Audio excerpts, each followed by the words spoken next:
আসসালামু আলাইকুম। নতুন রেসিপি নিয়ে চলে আসলাম। আজকে হচ্ছে নাগা উইংস বানাচ্ছি। তো আমি চিকেনটাকে সুন্দর করে ধুয়ে পরিষ্কার করে নিয়েছি। তো এখানে আমি কি দিব সেটা আপনাদের সাথে শেয়ার করে দিয়ে দিচ্ছি এখানে লেবুর রস, আর হচ্ছে এখানে দিব হচ্ছে সাদা গোলমরিচের গুঁড়ো, আর হচ্ছে দিব লবণ। তো এই তিনটা উপকরণ দিয়ে আমি হচ্ছে চিকেনটাকে একটু মেখে রেখে দেব। তো এখানে সুন্দর করে হচ্ছে মেরিনেট করে নেওয়া হচ্ছে। আর এটা কোনো করছে তাসপিয়া। আজকে হচ্ছে তাসপিয়া আমাদেরকে এটা মানে বানিয়ে খাওয়াবে। একদম সুন্দরভাবে হচ্ছে মশলাগুলো চিকেনের গায়ে মেখে নিচ্ছে। এখন এটাকে আমরা রেস্টে রেখে দেব আধা ঘন্টার জন্য। কোটটা রেডি করে নিয়েছি, যেটার মধ্যে হচ্ছে আমরা চিকেনটাকে কোট করে নেব। এখানে শুধু ময়দা আর একটু লবণ আর হচ্ছে লাল মরিচের গুঁড়ো অ্যাড করা হয়েছে। তেলটা গরম বসিয়ে দিয়েছি। এখন হচ্ছে আমরা চিকেনগুলোকে ভাজার জন্য চুলায় চলে যাব। এই যে আমরা একদম ডুবো তেলে সুন্দর করে ভেজে নিচ্ছি। এই সম্পূর্ণ কাজটা কোনো তাসপিয়াই করেছে, আমি হচ্ছে একটু উল্টিয়ে পাল্টিয়ে দিচ্ছি। যা লাগছে soya sauce, oyster sauce, tomato sauce, এখানে আছে রসুন, এটা বোম্বাই মরিচ, আর হচ্ছে চিলি ফ্লেক্স। তো আর লাগবে হচ্ছে বারবিকিউ সস আর বাটার। তো চলেন চুলায় চলে যাই।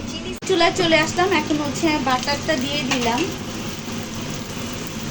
চুলার আঁচটা একটু কমিয়ে দিতে হবে। এখন হচ্ছে রসুন কুচিটা দিয়ে দিব বাটারের মধ্যে। হচ্ছে একটু ভেজে নিব, রসুনটাকে হালকা করে একটু ভেজে হচ্ছে চিলি ফ্লেক্স দিয়ে দিলাম 1 চামচের মতো। আর বাকি সসগুলোও এখন হচ্ছে এখানে অ্যাড করে নিব। এখন হচ্ছে সব সসগুলো দিয়ে দিব। এখানে টমেটো সস নিয়ে নিলাম, তারপরে হচ্ছে সয়া সস দিয়ে দিব, তারপরে ওয়েস্টার সস। তো সবগুলো সস একসাথে সুন্দর করে দিয়ে আর দিব সাথে বারবিকিউ সস। আমি তো আগেই বলেছি চিলি ফ্লেক্স। সবকিছু এখন একসাথে দিয়ে সুন্দর করে মিশিয়ে নেব। একটু ব্যালেন্স রাখার জন্য হালকা পরিমাণে আমরা চিনি অ্যাড করে নিচ্ছি, যেহেতু আমরা টেস্টিং সল্ট এখানে ইউজ করব না। ওটার পরিবর্তে হচ্ছে আমরা চিনি দিয়ে দিলাম। আর এখানে হচ্ছে হালকা একটু বোম্বাই মরিচও দিয়ে নিয়েছি, কারণ বাকিটা আবার পরে দিব।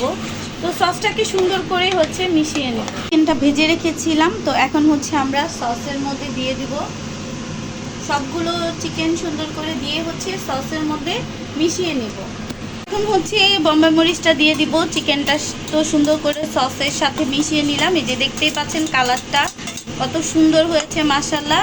এখন হচ্ছে আবার একটু মিশিয়ে নিব বোম্বাই মরিচের সাথে, কারণ এটা ফ্লেভারটা হচ্ছে ভিতরে ঢুকতে হবে তাই। এই তো রেডি হয়ে গেল চিকেন নাগা উইংস। দেখেন, দেখতেই পাচ্ছেন খুব সুন্দর হয়েছে আর খেতেও দারুণ মজা হয়েছে। আজকে এটা কোনো আমার বড় মেয়ে তাসপিয়া, ও হচ্ছে সম্পূর্ণ রেসিপিটা হচ্ছে ওর। তো সবাই হচ্ছে ওর জন্য দোয়া করবেন, আর বেশি বেশি লাইক, কমেন্ট এবং শেয়ার করে দেবেন। সবাই ভালো থাকবেন। ভিডিওটা আজকের মতো এখানেই শেষ। আসসালামু আলাইকুম।